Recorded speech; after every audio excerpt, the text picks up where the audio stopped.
Pensa só, existe um campo de batalha ao nosso redor, um que é totalmente invisível ao olho nu. Hoje, a gente vai mergulhar de cabeça no mundo da microbiologia e nessa guerra silenciosa que acontece a cada segundo com verdadeiros exércitos de micróbios. Isso mesmo, estamos falando de micro-organismos. São bilhões e bilhões deles, sabe? Eles estão em todo lugar, povoando o nosso mundo numa escala que a gente nem consegue imaginar. Eles são parte do nosso dia a dia, cobrindo cada centímetro de tudo. E é aqui que fica interessante. E se a gente parar para pensar que esses micróbios não são só organismos, mas sim combatentes? Combatentes num conflito de vida ou morte pela sobrevivência. Muda tudo, né? Bom, então, primeiro de tudo, vamos entender quem são esses combatentes. A definição é simples, né? Micro-organismos são uma população gigante e super diversificada. Muitos deles são nossos aliados, super importantes para a nossa vida. Mas, nesta guerra que a gente está falando, o foco é nos inimigos, os patógenos, aqueles que causam doenças. Ok, agora que a gente já sabe o que eles são, bora conhecer os principais jogadores dessa guerra invisível. Cada um deles tem uma estrutura, uma estratégia, um jeitinho todo especial de atacar. Para começar, as bactérias. O grande lance delas, o que as define, é a independência. Elas não precisam da gente para se multiplicar, não. Elas são como pequenas fábricas com toda a maquinária necessária para viver e se replicar por conta própria.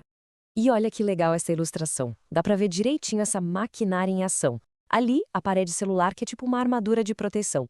A membrana, que controla tudo que entra e sai. E o DNA, que é o projeto genético flutuando livremente lá dentro. É uma célula completa, 100% funcional. E claro, elas não são todas iguais. A forma delas, a morfologia, é como se fosse um uniforme, sabe? Ajuda a gente a identificar quem é quem. Temos os cocos, que são redondinhos, como o estafilococcus, e os bacilos, que parecem bastões, como a salmonela. Essa forma já dá um monte de pistas sobre quem eles são e o que eles podem fazer. Agora vamos para o próximo combatente, e aqui a estratégia muda da água para o vinho. Vamos falar dos vírus. Completamente diferente das bactérias, eles são os parasitas supremos. Sozinhos, eles não fazem absolutamente nada. Eles precisam invadir as nossas células e tomar o controle de tudo. E olha só que interessante a diferença na estrutura deles. Alguns vírus têm esse envelope externo, quase como uma camada extra de camuflagem, que ajuda eles a entrarem nas nossas células. Já outros são nus, o que muda bastante o quanto eles conseguem resistir no ambiente. E aqui estão alguns dos nomes mais famosos, ou melhor, infames. Do vírus da gripe, a influenza, até o HIV e o ebola. Cada um desses sequestradores tem um método único para invadir e se replicar, causando algumas das doenças mais desafiadoras que a humanidade conhece. O terceiro tipo de micróbio na nossa galeria de vilões são os fungos. E esse reino, gente, é incrivelmente diverso. Na área da saúde, a nossa preocupação geralmente é com as leveduras, como a cândida, que causa candidíase, ou com os fungos que causam aquelas micoses na pele. A estrutura deles é fascinante. Em vez de serem só células individuais, muitos fungos formam essas redes de fios, as hifas. Pensa nelas como se fossem raízes de uma planta, se espalhando, absorvendo nutrientes e crescendo cada vez mais. E o ciclo de vida deles é incrível. Tudo começa com um único esporo, que é microscópico. Ele germina, forma aquela rede de micélio por debaixo da terra e, quando as condições estão perfeitas, ele produz o que a gente conhece como cogumelo, que na verdade serve para liberar novos esporos e começar o ciclo todo de novo. Ok, então a gente já conheceu os jogadores. Agora vamos entender as regras do jogo, como eles se movem pelo campo de batalha e, o mais importante de tudo, como a gente pode construir as nossas defesas. Basicamente, estas são as principais rotas de ataque deles. O contágio pode rolar pelo toque, por uma superfície que todo mundo usa, pelo ar que a gente respira ou até pela comida e pela água.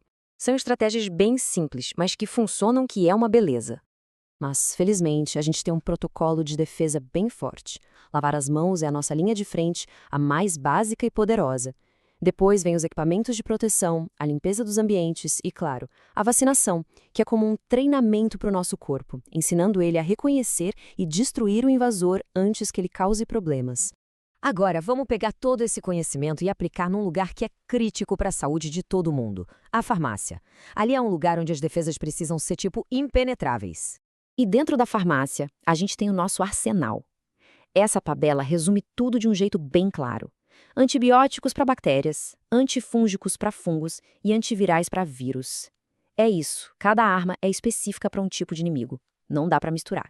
E para manter a farmácia como essa zona segura, essas práticas são essenciais. É limpeza constante, manuseio cuidadoso dos remédios, armazenamento correto. Tudo isso garante que o nosso arsenal esteja seguro e funcione direito quando a gente mais precisar. E, finalmente, chegamos a um dos maiores, se não o maior desafio dessa guerra invisível: a evolução do inimigo. E aqui está o ponto mais crítico de todos. Quando se usa antibiótico do jeito errado, sem seguir a prescrição, o que acontece? A gente não mata todas as bactérias. As que sobrevivem são justamente as mais fortes. E aí elas se multiplicam e criam as famosas superbactérias, que são resistentes aos nossos remédios. Basicamente, sem querer, a gente acaba treinando o nosso próprio inimigo. Isso tudo nos leva a uma reflexão final. Essa não é uma guerra que a gente vence uma vez e acabou.